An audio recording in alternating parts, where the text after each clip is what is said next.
Welcome to the final edition of The Big Picture. I'm Nathan Swain, and here are this week's top headlines. The Princess Margaret Bridge will be closed for the summer, but how will this added traffic congestion affect emergency services? I sat down with retired ombudsman and child youth advocate Bernard Richard to talk about his achievements in public office and what's next. And is social media a fad during this current Canadian election? A Fredericton area woman, Erica Richards, was left blind after contracting a fungal disease carried through the feces of pigeons. The illness attacked her spine and brain, causing severe swelling, which resulted in her blindness. City officials are asking residents to not feed pigeons, and recently City Council approved a recommendation that is toughening animal control bylaws to make it illegal to feed pigeons. Last month, the Fredericton Police Force released their annual crime statistics report to the Public Safety and Environment Committee, indicating that crime in Fredericton remains stable. And I think we're seeing in the 2010 statistics a relative stability in the crime rate from the year over year, as well as the 5-year average. There's not a lot of note which would show a trend, or either a significantly rising trend or a significantly decreasing trend. I think we're seeing crime rates on the whole holding relatively stable.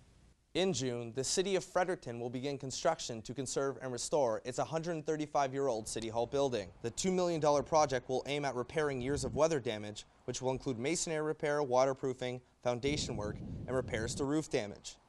The city is waiting on a $500,000 grant from the Heritage Canada Fund, which will enable the city to complete the restoration work in 3 instead of 4 years. Officials from the city state the work needs to be done before the damage gets worse. Certainly maintaining architecturally significant and older buildings is much more expensive than dealing with new construction. However, they are an important part of our history, I believe. The Fredericton City Hall is the oldest continuing operating city hall in Atlantic Canada. This building used to be a jail. It used to have a farmer's market in it, used to have an opera house in it. It's played a central part in the history of the city since its construction. And I think that if we allow those pieces of heritage to deteriorate to the point where they're no longer functional, we lose something as a community. So, you know, I sympathize with everyone about the cost, and I feel the same way. But it's such a key component to what the city is that I think we have a stewardship responsibility to maintain it. Beginning on May 8th, the Princess Margaret Bridge will be closed to traffic for 3 months as work crews are undertaking rehabilitation work to the 53-year-old structure. The Westmoreland Street Bridge will be bearing the brunt of the city's traffic congestion for the summer.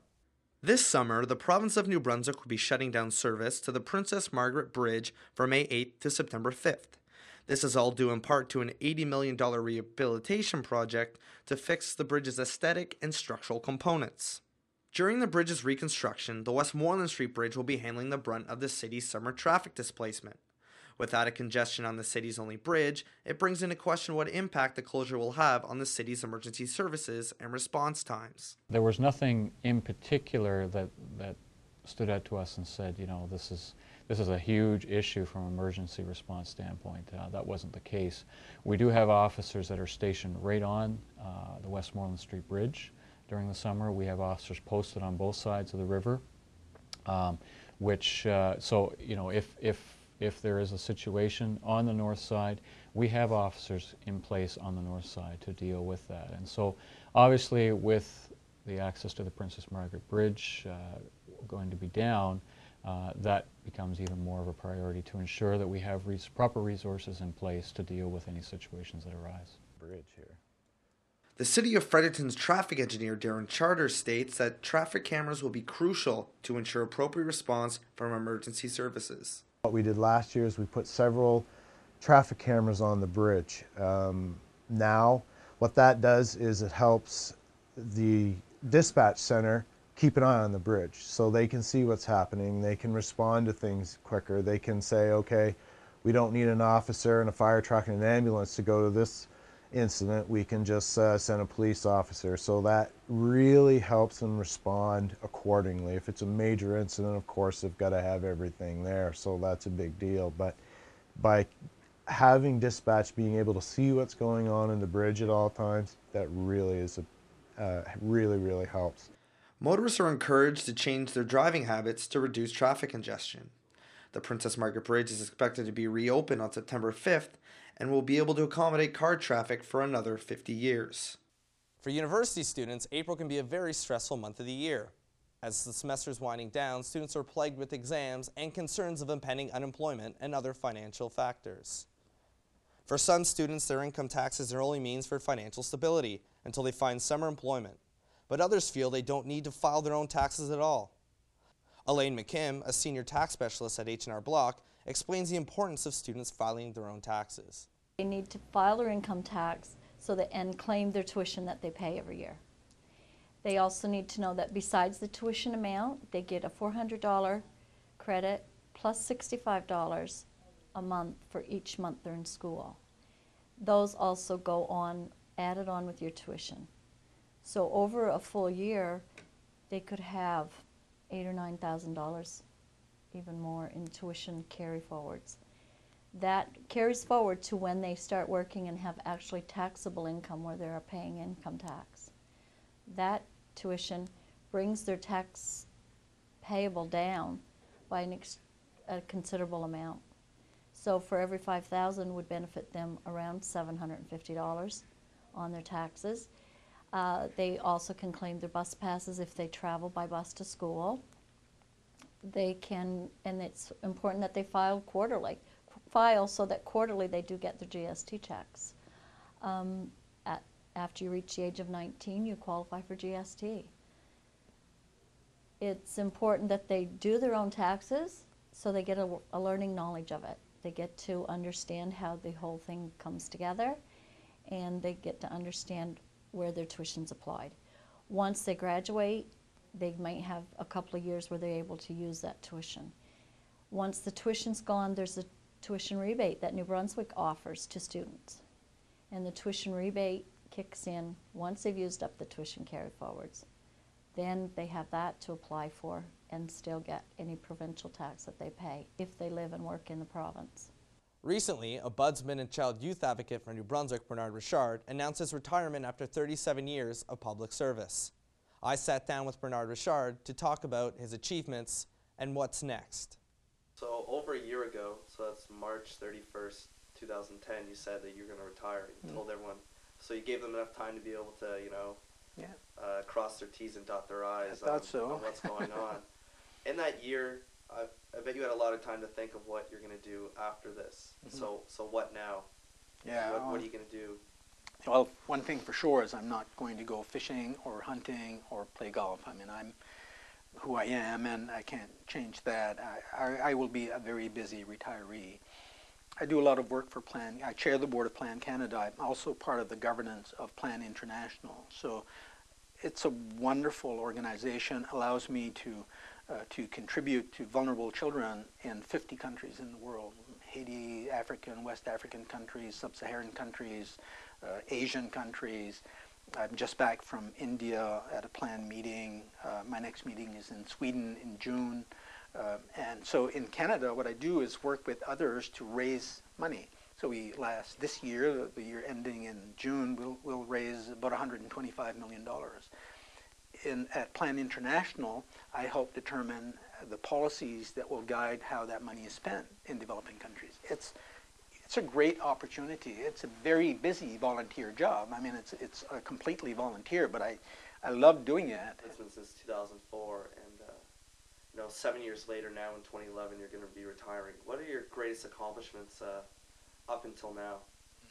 I think there are really three areas where we've really concentrated a lot of our efforts, and I can give you a lot more detail, but mostly they're youth mental health, the services they need, and how we can make improvements there. Child protection. We've convinced the department to add chronic neglect as a risk factor. It used to be secondary to abuse because abuse was easier to prove.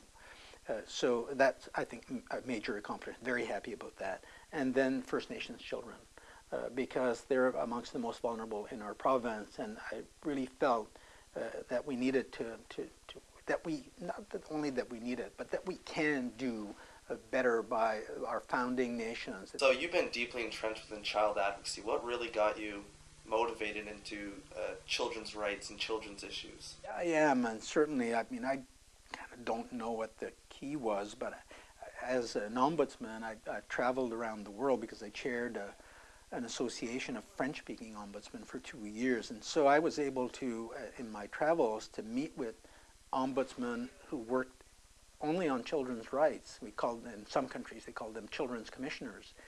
And I was really intrigued by that, and we started working in this area even before I was appointed a child and youth advocate in New Brunswick, because I thought this is really interesting work. And of course, when you're in a position like this one, it really gives you an opportunity to pick your fights, really. I mean, you have limited resources, but I'm very independent from government. I decide what I want to investigate and how I want to do it. So I thought this is very interesting. This is amongst the most vulnerable people living in any jurisdiction, children, and particularly children who are at risk. And so let's do some work here.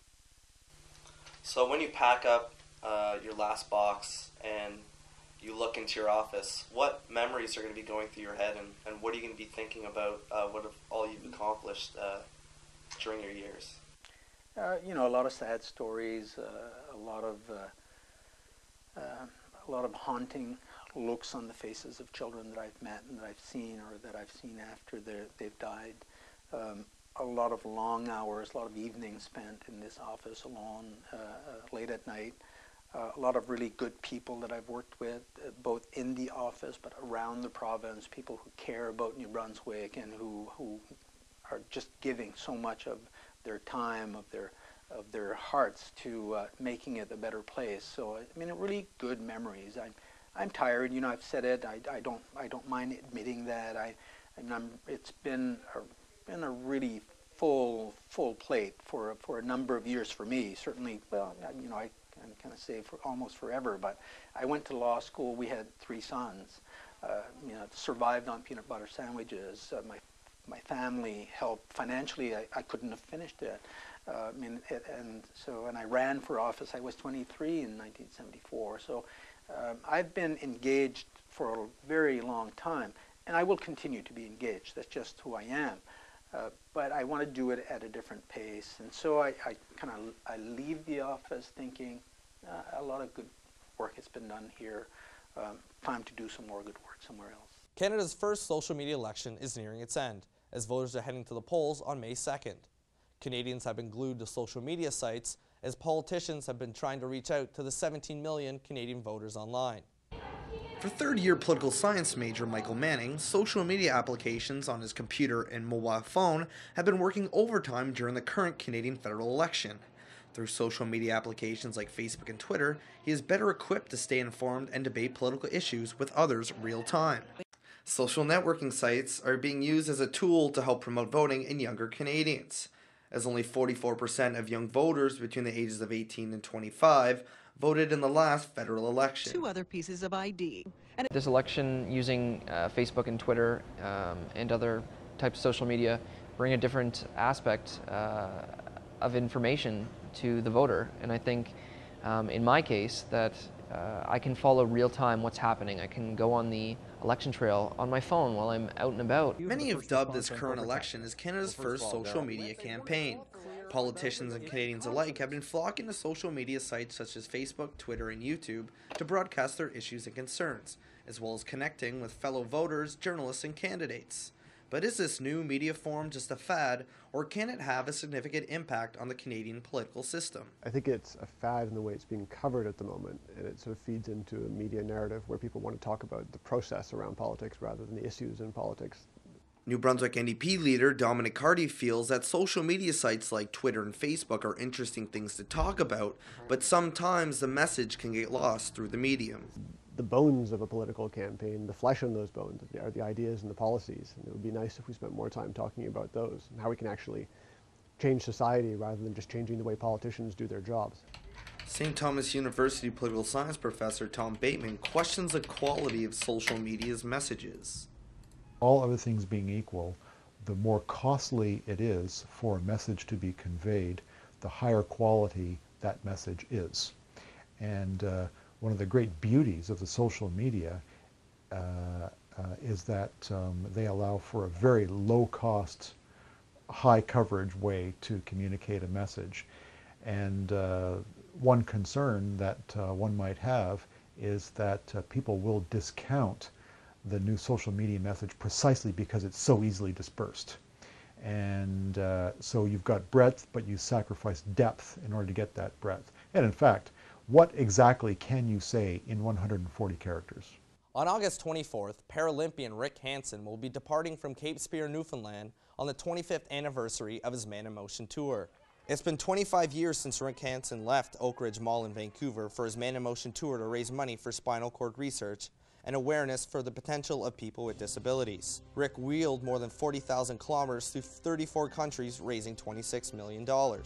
He'll be making stops in the province from September 27th to October 11th, most notably in the capital city of Fredericton on October 6th. Thanks for watching this final edition of The Big Picture. I'm Nathan Swain, and make sure to have a safe and happy summer.